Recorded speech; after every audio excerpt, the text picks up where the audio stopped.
Support for the Living Well with MS podcast is provided by Overcoming MS, a global charity registered in the United States, United Kingdom and Australia, whose mission is to educate, support and empower people with MS in evidence-based lifestyle and medication choices that can improve their health outcomes. Please visit our website at www.overcomingms.org to learn more about our work and hear directly from people around the world about the positive impact overcoming MS has made on their lives. Now, on to today's episode. Welcome back to the Overcoming MS Living Well with Multiple Sclerosis podcast.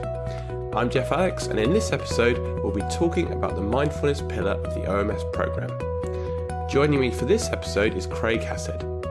Associate Professor Craig Hassed works at the Department of General Practice and is coordinator of mindfulness programs at Monash University.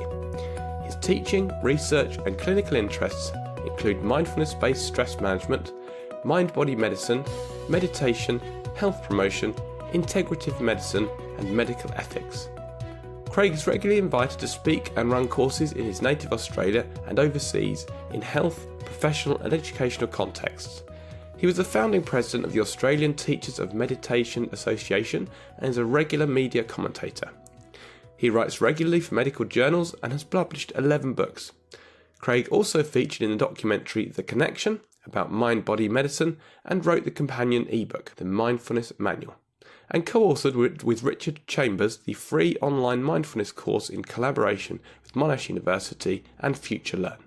So, welcome Craig Hassed. The first thing I want to ask about, when I was going through the OMS book, I came to sort of the mindfulness part of it, and everything else was very much scientific based, and that was really what drew me to OMS. And it did initially. I sort of thought, well, mindfulness, is that really following this sort of scientific, evidence based approach? Can it really help me that much to do some meditation? So I just initially wanted to ask about your thoughts on that, and is it really following that evidence-based approach? Well, absolutely. In 2017, there were close to 1,000 new papers published in peer-reviewed scientific journals on mindfulness. So far, in 2018, it probably looks by the end of the year there'll be another 1,300 papers published in peer-reviewed journals. It's literally going up exponentially. It sort of started to take off in 1999, and when the first papers on mindfulness-based cognitive therapy to prevent the relapse of depression were published. And considering depression's the biggest single burden of disease in developed countries, that was big news in healthcare. And so that's pretty much when that exponential growth started to take off in the number of published papers. Now, in terms of George writing the book for OMS, and he's really very much focusing on how much research is there on mindfulness for MS in particular, rather than looking at the broader applications of mindfulness and studies on conditions other than MS. So George is pretty much very much focusing on the MS side of things. And there are a number of studies on that, but many more studies on more common conditions, or conditions that tend to attract a lot more, I suppose, research dollars and attention. So actually, it's not just the MS side of things as well. It's just good for us in general.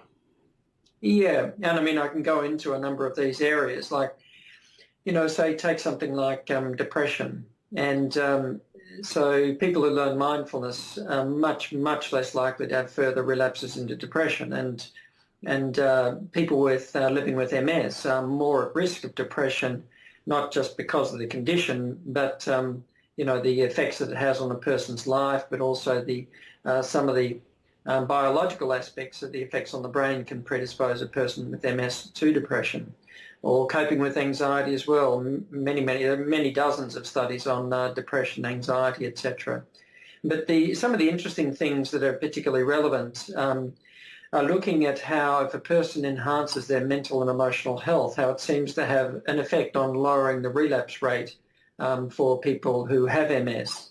And that's really starting to be explained pretty well by our understanding of the field of science called psychoneuroimmunology, how our mental and emotional state influences how our immune system works, and also epigenetics, how our state of mind actually changes the way that our DNA expresses itself.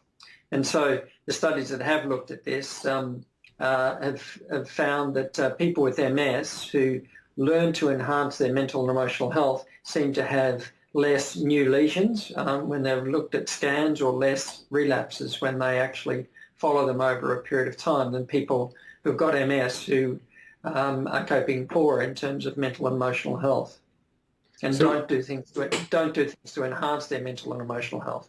So what actually happens to the body when it is under stress and is not in a calm place, if you like? Yeah, well, you see, if for example, we're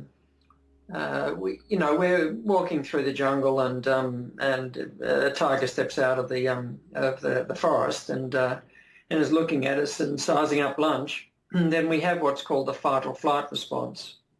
And that's like our body going to like a turbocharge sort of situation. There's a little turbocharge button in our brain called the amygdala. And so you perceive a threat and bang, the adrenaline and the cortisol and all these chemicals pump out and put our body into a totally different gear to help us to get out of danger, hopefully. So we fight or we fly or do both. Now, one of the changes that happens when we're in that situation is that there's a range of chemicals pumped out, interleukins and cytokines. These are fancy names for chemicals that actually change the functioning of our immune system. So these will give a short-term burst to our immunity, like it puts our immune system on high alert, which of course is pretty good. If a tiger takes a bite out of you but you get away, you want your immune cells to try and fight off the infection and so on. But these effects, if it goes on for more than just the immediate short term, produces in our system, so psychological or emotional stress, can actually lead to what's called immune dysregulation. So we get more inflammation, but we get less defenses against coughs, colds, and infections. Now, how that comes about really with chronic stress is because it's one thing when you've got a 5-minute fight or flight from a tiger, and then you switch the response off, and you get back to basics and enjoy some time with the family, for example. But when we're getting stressed in anticipation, what if this happens, what if that happens, we're so worrying about things in the future, when we're going over things that have happened in the past, an argument we had with somebody, a decision we made 20 years ago, I should have done this, why did I do that? The vast majority of times we activate the fight or flight response, it's got nothing to do with what's happening in the present moment. Like if your listeners, for example, reflect on whether they've ever been awake at 3 a.m, and not only awake, but awake and stressed and hassled and, under the pump, and just consider what life is throwing at you at 3 a.m. Well, the chances are that it's a soft mattress, a soft pillow, a warm doona and a quiet room. I mean, life can't get any more comfortable than that. And yet in our mind, we're in a world of pain, anticipating, 100 days work in our head before we even get out of bed in the morning. And so when we activate that response, not over what's happening in the present moment, but over our imagination, the mind projecting, and we taking that imagination to be real, the body translates that into the fight or flight response. Adrenaline, cortisol, all these things happening, but all of these interleukins and cytokines, these are chemicals that actually affect the immune system, are pumping out, but they've got nowhere to go and nothing useful to do. And that produces what's, called before immune dysregulation. Increased inflammation, which is a very bad thing for inflammatory conditions and autoimmune conditions, including MS. But also we get less defense against coughs, colds, and infections. So we know that people who have MS, who have significantly higher rates of psychological, emotional stress, who are more socially isolated, which of course affects our emotional health as well, who have major life stressors, but stressors that the person doesn't feel like that they're dealing with well. All of those things can increase the number and severity of relapses. There was one interesting study that looked at people had experienced life stresses, so events happening in a person's life for people with MS, and did it or didn't increase the number of relapses. And this study actually went a step further. What they actually found was that people who experienced life stressors, but they experienced them in a positive way. Now, what I mean by that is that the person perceived that the event drew on their resources. It was challenging, but they learned about themselves. They grew through the challenging experience, for example. So they perceived it was a stressor, but it was a positive challenge in their lives, as it were, making them stronger. Then those people actually had a reduced number of relapses, whereas people who are experiencing the same kind of events but just perceived them in a very negative way. This is awful. I wish it wasn't happening. I can't stand it. It's happening, and I feel helpless. I can't do anything about it. It's just, it's wrecked my life. And so the person who would ruminate on it, get reactive, and not in a way turn the event to good effect, but they were the group that were much more at risk of having more relapses in the future. Okay, so it's really it's the long-term stresses that are the issue. So short-term stress might save you from a traffic accident or a tiger, depending where you live. That's what the response is for. And that's not actually a problem, because that might well save your life. It's that long-term underlying, I hate my job, relationship issues, something like that. Those long-term underlying issues are the ones we really need to look out for. Yeah. Some interesting work on telomeres there.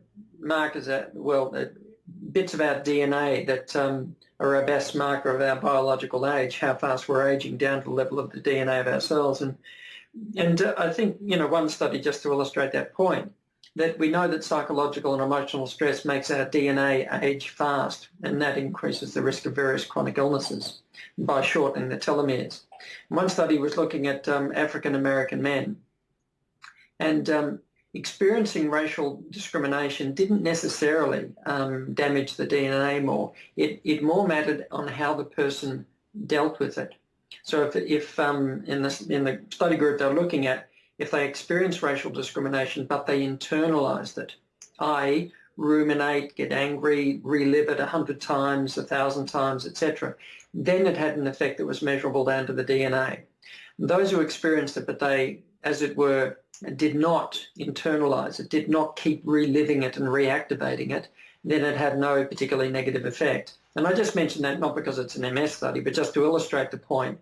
It's that rumination, it's that internal reliving, it's that living a stressful event 1,000 times before it's even happened and may never actually happen. That's the kind of stress that we need to deal with. Now, when we're worrying about the future, reliving the past, by definition, we're not mindful. We're not grounded in the present moment. So we could be standing at our kitchen bench making a cup of tea, and there's a tea bag or a very nice herbal tea, just there, and we're just jiggling a tea bag in the teacup.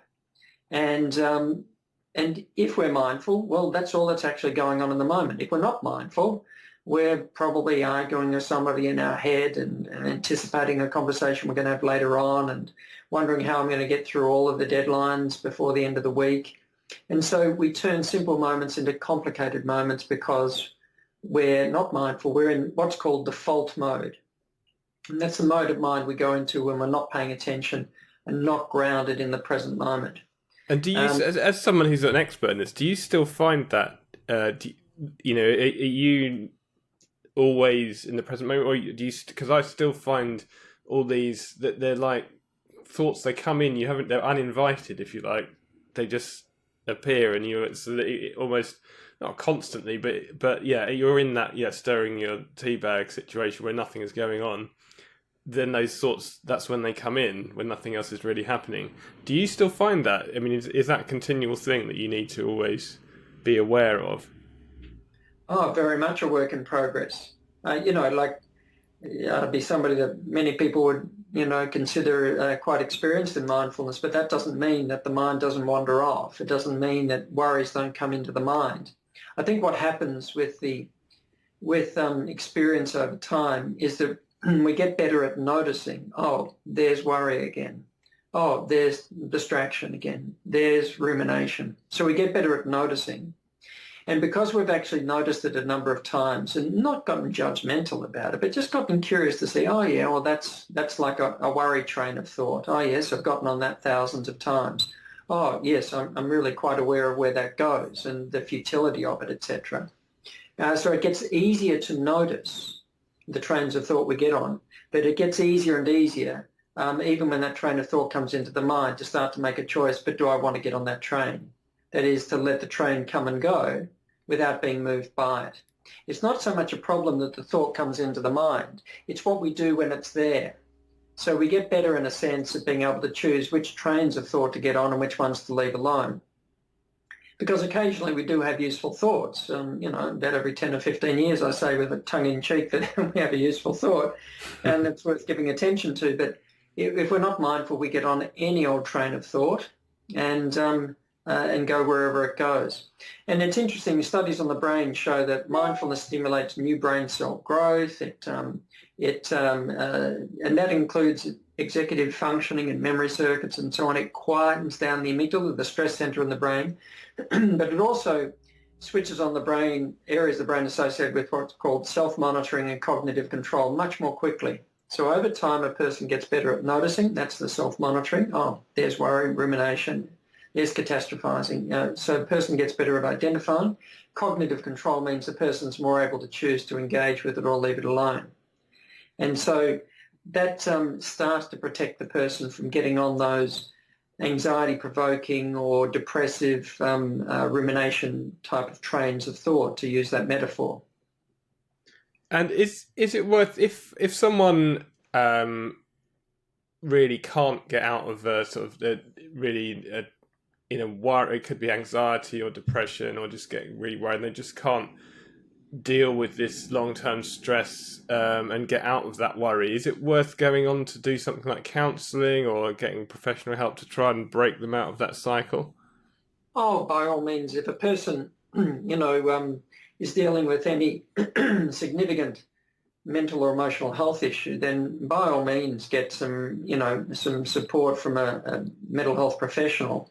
Or even if a person's not, but just really wants the counselling and sort of a sounding board to sort of, understand ourselves better. I mean, that's one of the things that was, notable about George, was that, he's clearly coping very well with everything, but he really wanted to turn this adverse event to very good effect in his life and to really be a stimulus to understand himself better, to really reflect on his life.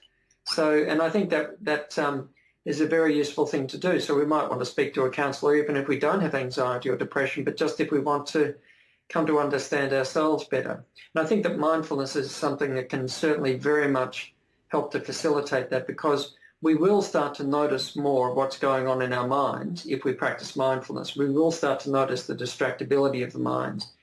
We will start to notice the patterns of rumination and negative self-talk that we're constantly engaging in. And you see, from a mindfulness perspective, it's not just about noticing that.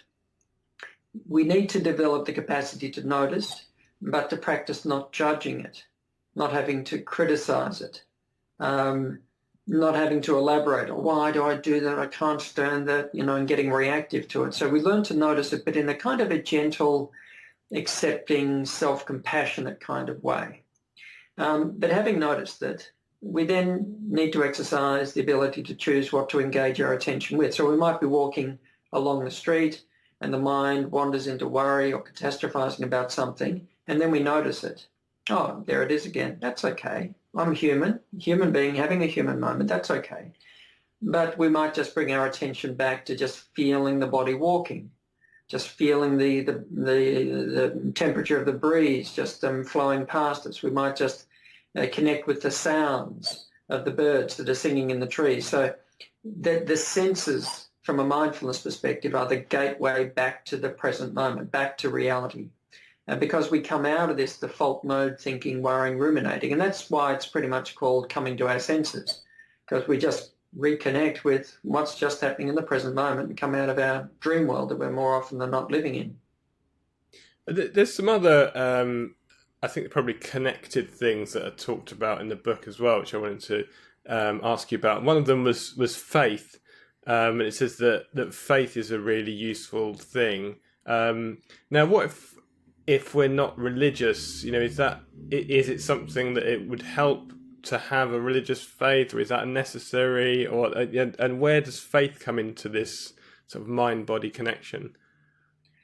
Yeah, I mean, there are a lot of words we could use for this: faith, spirituality, meaning. There's a quote I often give, Carl Jung's quote, the lack of meaning in life is the soul sickness whose full extent and full import our age has not yet begun to comprehend. And so whatever terms we feel comfortable with, I mean, a lot of people aren't necessarily religious, but we could be spiritual or philosophical in a way where we look to understand the meaning in things. We look to understand our place and connection with the people and the world around us. We seek to understand things in a deeper way.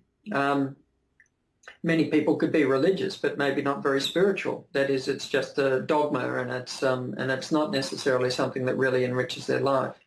But I do think that this sort of, whether we call it faith or spirituality or a philosophical perspective on life or the active search for meaning, I do think it is a basic human need.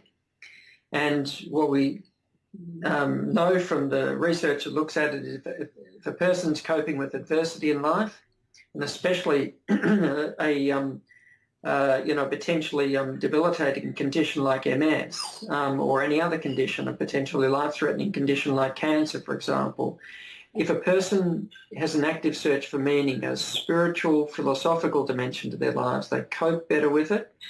They're less likely to feel helpless and hopeless, and more likely to have better outcomes as well, particularly in terms of quality of life.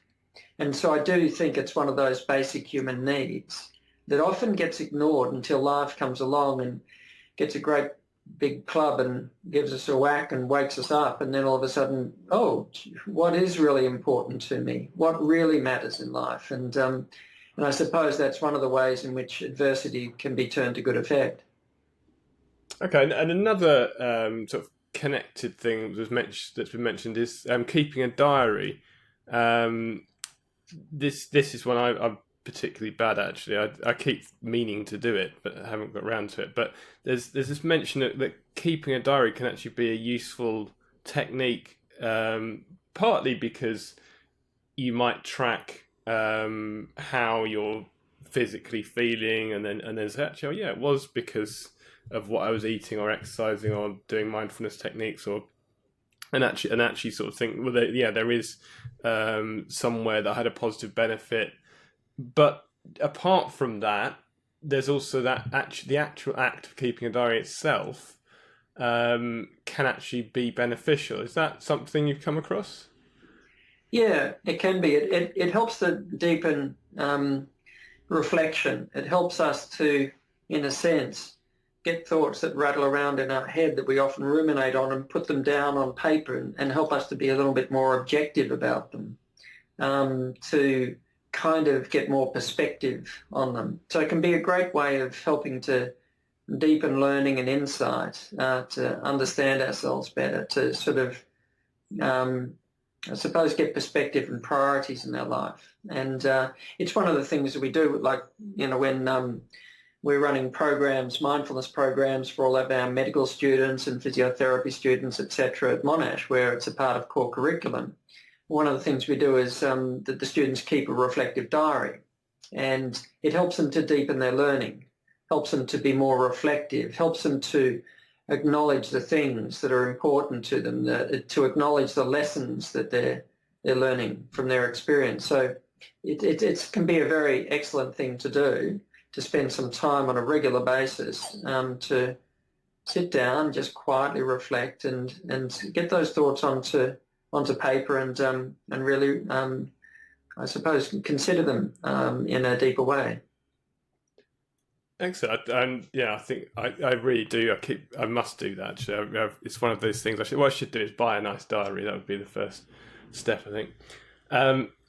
One thing, just a personal question that comes up a lot. You see the terms mindfulness. That used to always be meditation, and now mindfulness used much more. Are they one and the same thing, or is meditation a factor of mindfulness, or vice versa? Or I know they're just terms, but are they essentially the same thing, or are they slightly different things? Well, mindfulness you could call a form of meditation. It is. There is a form of meditation called mindfulness meditation, and there are a few variations on the theme, but it's not just meditation. So mindfulness in its fuller sense also includes how we live.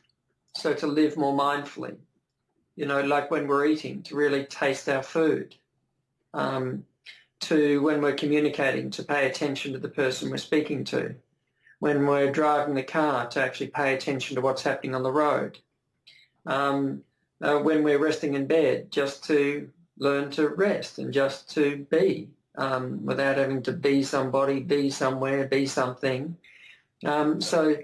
So mindfulness is as much a way of life as a form of meditation. People often break it down into the formal practice of mindfulness, which you could call mindfulness meditation. And that's like the cornerstone of developing mindfulness, sitting in a chair doing nothing other than practicing paying attention, being present in a mindful way. And then there's the informal practice of mindfulness, and that's what we do for the other 23 hours and however many minutes in the day, where we practice being present and engaged. And the thing is, it's very revealing. Mindfulness is very revealing. It will show us stuff. It's often draw the analogy with the Matrix. In the Matrix, the film, and you take the red pill and you wake up. You take the blue pill and stay asleep. And it's pretty much like taking the red pill. So we do start to notice more, but it's living mindful. There's no point in being mindful for 5 or 10 or 20 minutes or 30 minutes in our day, then being unmindful for the other 23 and a half hours in the day, because we're missing our life, and we're also, often lapsing into patterns of rumination and worry, and complicating simple moments in our life, and not enjoying and engaging with our life in the way that we can and should.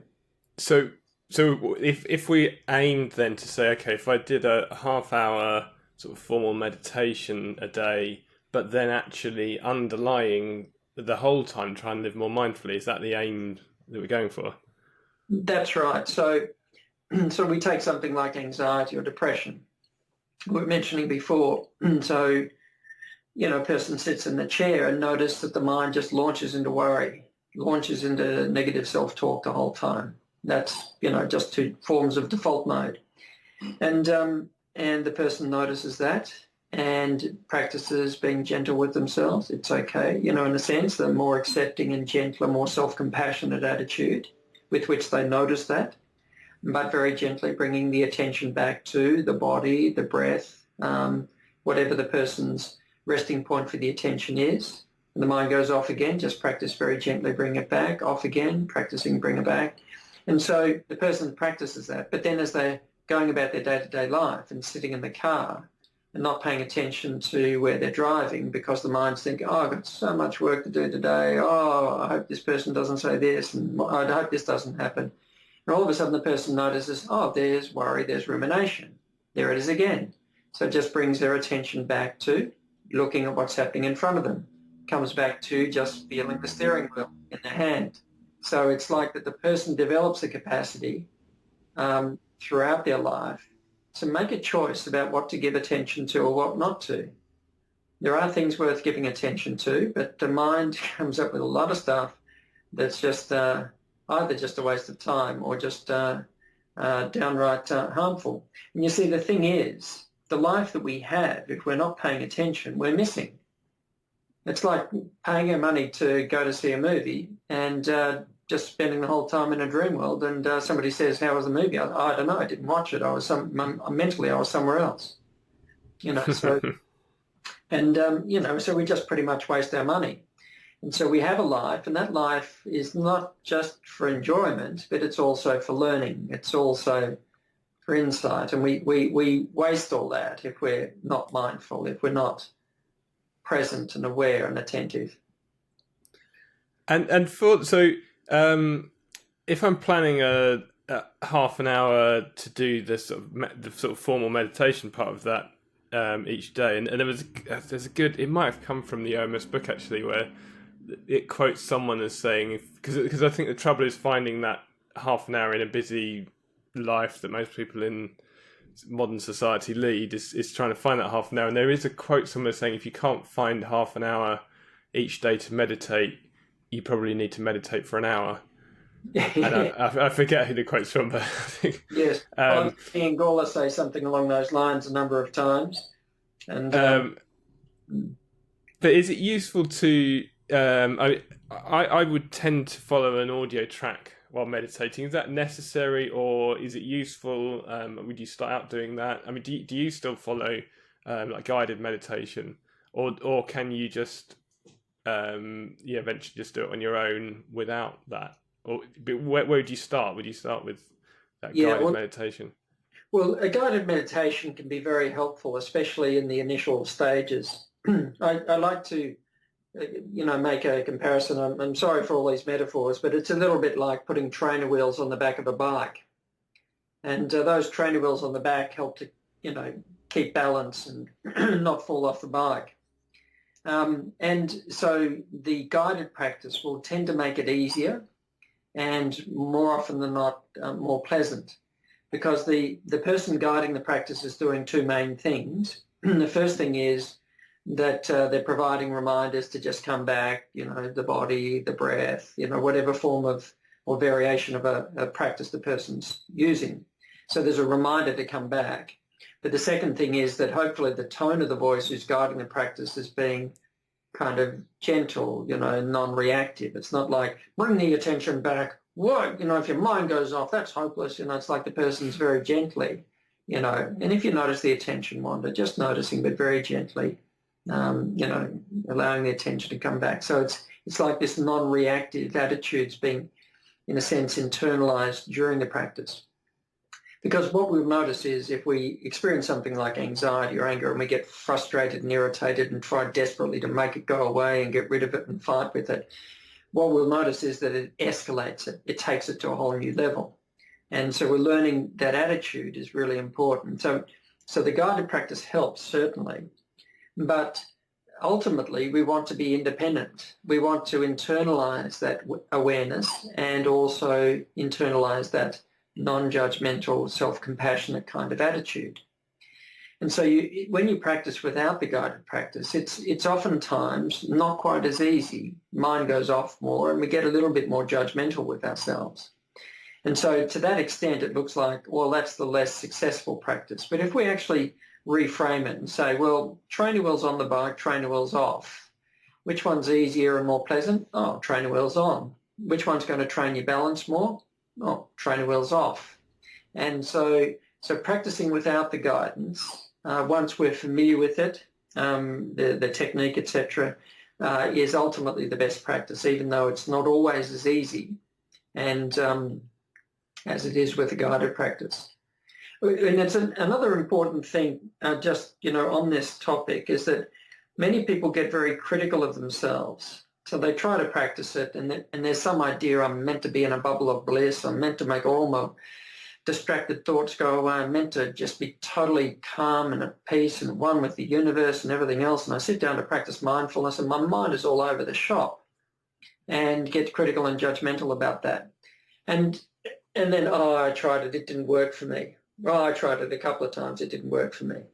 And it really, in a sense, it's not like that. I mean, imagine if a child took that attitude to learning to walk. A child gets up, up to a full stand and then lets go of the table and falls on its backside. I mean, a child doesn't go, I can't walk. It's hopeless. I tried it. It doesn't work, I think I'll just have to sit here for the rest of my life because I can't walk. A child just sort of plop onto the backside and then just presses up to a full stand again, lets go of the table, tries to take another step, plop on the backside, and the child's just learning. Those falls, as it were, are not signs that the child can't walk. That's just the stuff of learning. And so we shouldn't be judgmental about whatever experience we have or think we should have. We just practice the process. We're just patient with ourselves. We realize that it takes time. Like anything else, there's expertise. It takes time to cultivate that. I mean, a child just gets back up and walks, and then soon is walking, and then is toddling, and then running, and and then doing all sorts of exceptional things over time. So we should be just very patient with ourselves and realize this is a process like anything else. It takes time to cultivate the capacity to do it. And to start off with the guided mindfulness sessions, there are, just to mention to everyone, that there's quite a few guided sessions on the overcomingms.org website, and there's various different lengths and subjects in there, so there's quite a lot of resources there already. Yeah. Also, I'd love to ask you to come back and do a guided session for the podcast for a few months' time. Yeah. Would that be okay? Yeah.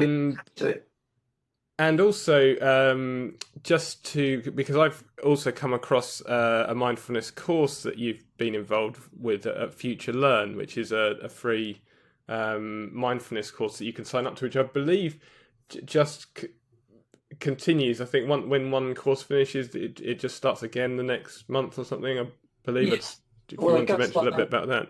It goes live 3 times a year. So the introductory course is Mindfulness for Wellbeing and Peak Performance. And that's like a free 4-week online course on the Future Learn platform. And but it goes live 3 times a year.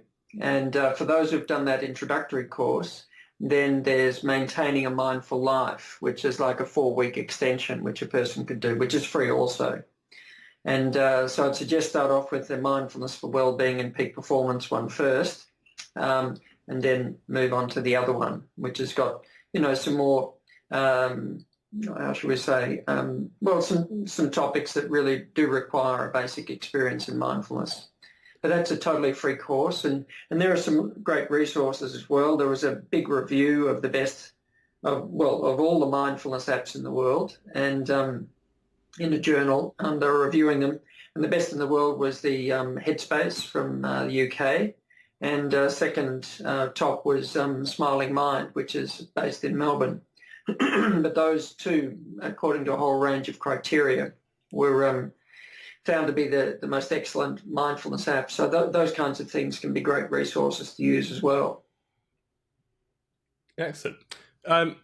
I think you've answered, well, certainly an awful lot of my questions, and really, I do think it's one of the things, probably when you speak to people who've been on the OMS program for quite a while, I think it's the thing that most people find hardest to keep up with, and that they would admit to letting slip a bit. It's the diet thing's quite easy because you're going to eat 3 times a day, so that's a given. Exercise is quite like, okay, I've got my sessions in the gym, or whether it's walking, running, whether you've kind of planned them in. And I think it's very easy to let the mindfulness slip because you think, well, actually, I've got this project to finish or something. So it's really useful to hear all that evidence, and it really does. There's a lot of science behind it, and it does help us. Yeah, and if we're very busy people with a full life, or for example, then we need mindfulness even more. It'd be like saying, oh, well, look, I've got a lot of wood to chop. I haven't got time to sit down and sharpen my axe. And you'd say, well, wait a sec, you've got a lot of wood to chop. You need to take time to sit down and sharpen your axe. And but also the other thing is that when we're trying to make other changes in our life, like changes to diet and exercise and so on, then cultivating some mindfulness makes those changes a lot easier. Getting the reins on the mind is one of the most challenging things, but it's the mind that really decides what food we put in the mouth, whether we smoke or don't smoke, whether we get out of bed and exercise or don't. It's the mind that decides that. So getting the reins on the mind is really important to help to support all of the other essential pillars in the OMS program. Okay. With that, I think we've probably had a long enough session now. I'd just like to thank you very much for doing this session and joining me on this podcast. So, Craig Hassard, thank you very much for doing the mindfulness session. It's been a pleasure, Jeff. With that, I'd like to thank you all for listening to this episode of Living Well with MS. Remember that there is a wealth of information at overcomingms.org. Once again, that's overcomingms.org. There you can find OMS-friendly recipes and exercise tips, connect with other OMSers in your local area through our OMS Circles programme, and learn about the latest research going on in the MS world generally and related to OMS specifically. I encourage you to register on the site and stay informed about the latest news and updates. I also encourage you to subscribe to this podcast so you never miss an episode, and please feel free to share it with others who might find it of value. Let us know what you think about the podcast by leaving a review, and if you have ideas for future episodes, we'd love to hear from you. So please contact us via our website overcomingms.org. Thanks again for listening and for joining me on this journey to overcoming MS and living well with multiple sclerosis. I'm Jeff Alex, and I'll see you next time.